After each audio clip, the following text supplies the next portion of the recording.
অবশ্যই আছে।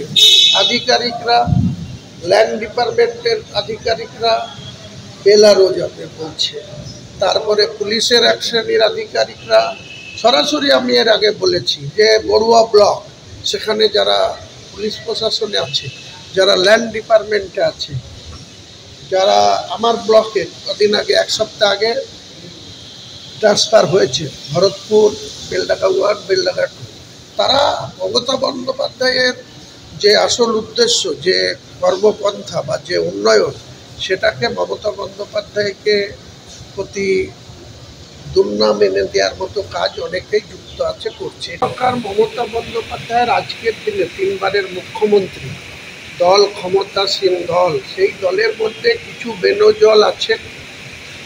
সেই বেনজলের আগামী দিনে মমতা বন্দ্যোপাধ্যায়ের তীক্ষ্ণ দৃষ্টিভঙ্গি দিয়ে নিশ্চয়ই সত্যিকারের তারা মমতা বন্দ্যোপাধ্যায়কে দীর্ঘ সময় ধরে তৃণমূল দলটাকে, বামফ্রন্টকে, তাদের 7 বারের ক্ষমতাকে অতিক্রম করে মমতা ব্যানার্জির নেতৃত্বে এই তৃণমূল দলটা আগামী দিনে অভিষেক ব্যানার্জি তার যোগ্য উত্তরসূরি, সেটা যাতে থাকতে পারে। অবশ্যই দলের মধ্যে বেনজল বা যারা দলকে এক কথায় বিচলিত করছে বা দলের ক্ষমতা ভোগ করছে, অথচ দলের বদনাম করার জন্য যারা অস্বচ্ছ কাজ করছে বা দুর্নীতির সঙ্গে কম্প্রোমাইজ করছে, তাদের বিরুদ্ধে মমতা বন্দ্যোপাধ্যায়, অভিষেক বন্দ্যোপাধ্যায় আগামী দিনে সঠিক দিশা দেখাবে এবং সঠিক সিদ্ধান্ত নেবে বলে আমি মনে করি। কিছু তো নিশ্চয়ই আছে, হ্যাঁ, কিছু তো নিশ্চয়ই আছে।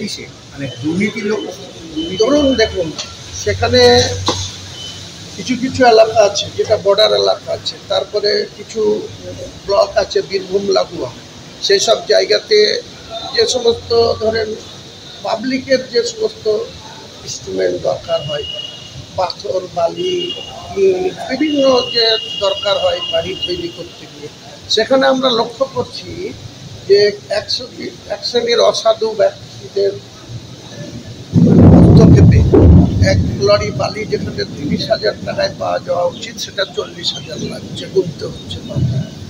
মমতা ব্যানার্জি একদিকে পাবলিকের নেতৃত্ব তার সঙ্গে যুক্ত হয়ে অবশ্যই আছে।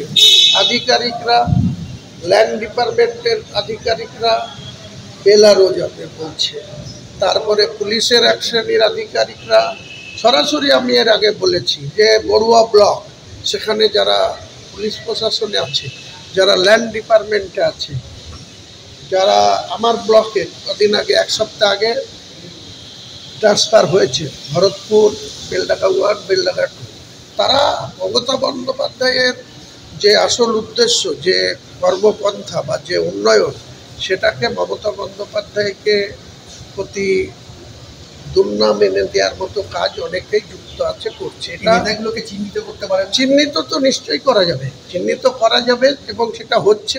যেমন আমি একটা কমপ্লেন করেছিলাম ল্যান্ড ডিপার্টমেন্টে, কোনো না কোনো জায়গাতে তো কারো প্রশ্রয় আছে, সেটা মমতা বন্দ্যোপাধ্যায় তার অভিজ্ঞতা, তার দক্ষতা, তার নিরপেক্ষ দৃষ্টিভঙ্গি দিয়ে দলকে আগে বাঁচাবেন মমতা বন্দ্যোপাধ্যায়। দল যদি শক্তিশালী থাকে, দল যদি ক্ষমতায় থাকে, তাহলে তো এটা অনেক সহজ হয়ে যাবে এই সমস্ত বাছাই করা, ছাড়াই করা।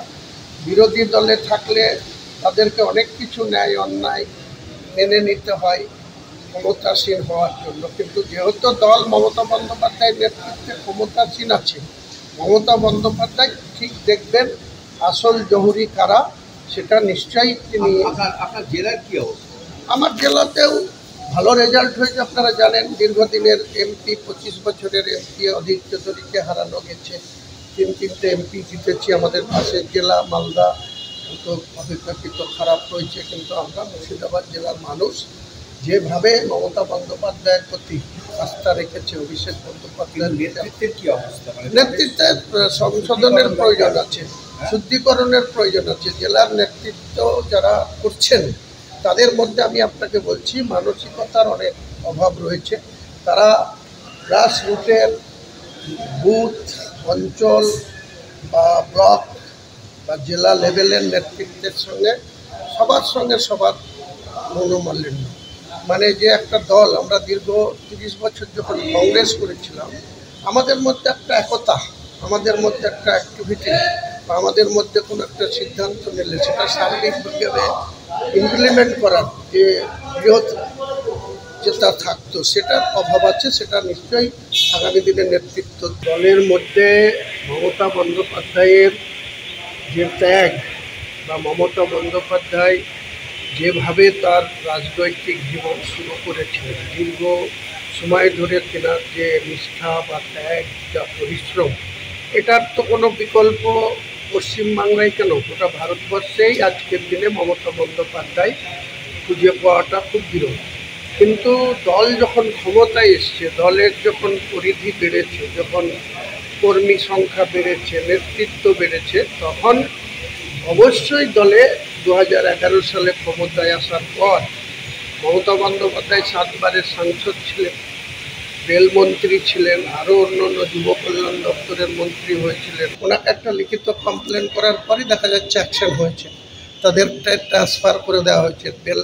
বেলডাঙ্গা ওয়ানের বেলারোকে অপেক্ষাকৃত বেলারো হিসেবে ট্রান্সফার করা হয়নি, তাকে গ্যারেজ পোস্টিং যেটা বলে সেটা করা হয়েছে। তাহলে এগুলো তো হচ্ছে শুধু, এটা এইভাবে ক্লিয়ার করা বা এক কথায় হ্যাঁ না বলার কোনো অবকাশ নেই বা বলা যায় না। যারাই থাকুক না কেন, যারা অন্যায়টা তারা কি নেতৃত্বের জায়গায় রয়েছে? জেলা স্তরের অনেক নেতৃত্ব আছে যারা দলের মূল রাজ্য নেতৃত্বের কাছে ভুল ব্যাখ্যা করেন বা রাজ্য নেতৃত্বর কাছে প্রশ্রয় পেয়ে বা তাদের ছত্রছায়ায় থেকে অনেক বাজে কাজের সঙ্গে যুক্ত আছে। তাদেরকে শুদ্ধিকরণ করতে হবে। তাদেরকে আগামী দিনে মমতা বন্দ্যোপাধ্যায় নিশ্চয়ই এটা তীক্ষ্ণতা দিয়ে, তিনার বুদ্ধিমত্তা দিয়ে এটাকে সঠিক জায়গায় আনবেন। এবং সবথেকে মনের ভালো, আজকের দিনে আমাদের যিনি মমতা বন্দ্যোপাধ্যায়ের উত্তরসূরি হয়েছেন অভিষেক বন্দ্যোপাধ্যায়, তিনিও কিন্তু তিনার অনেক যোগ্যতা হয়ে গেছে, অনেক ট্যালেন্ট হয়ে গেছে। কাজে আগামী দিনে অভিষেক বন্দ্যোপাধ্যায়ের নেতৃত্বে তৃণমূল দল স্বচ্ছতার সঙ্গে দীর্ঘ সময় ধরে এই রাজ্যে ক্ষমতায় থাকবে। কারণ দুদিন আগে 17 তারিখে রাজ্যের এলওপি অর্থাৎ লিডার অফ দ্য অপোজিশন যে ধরনের কথাবার্তা তাদের দলের বা আমাদের ভারতবর্ষের প্রধানমন্ত্রীর সবকা সাথ সবকা বিকাশ সবকা বিশ্বাসের বিরুদ্ধে গিয়ে যে ধরনের কথা বলেছেন, নিশ্চয়ই বিজেপি পার্টিকে পশ্চিমবাংলায় আগামী দিনে আর যে লিডার অফ দ্য অপোজিশনের যে সংখ্যা সেটাও ধরে রাখতে পারবে কিনা সন্দেহ হচ্ছে।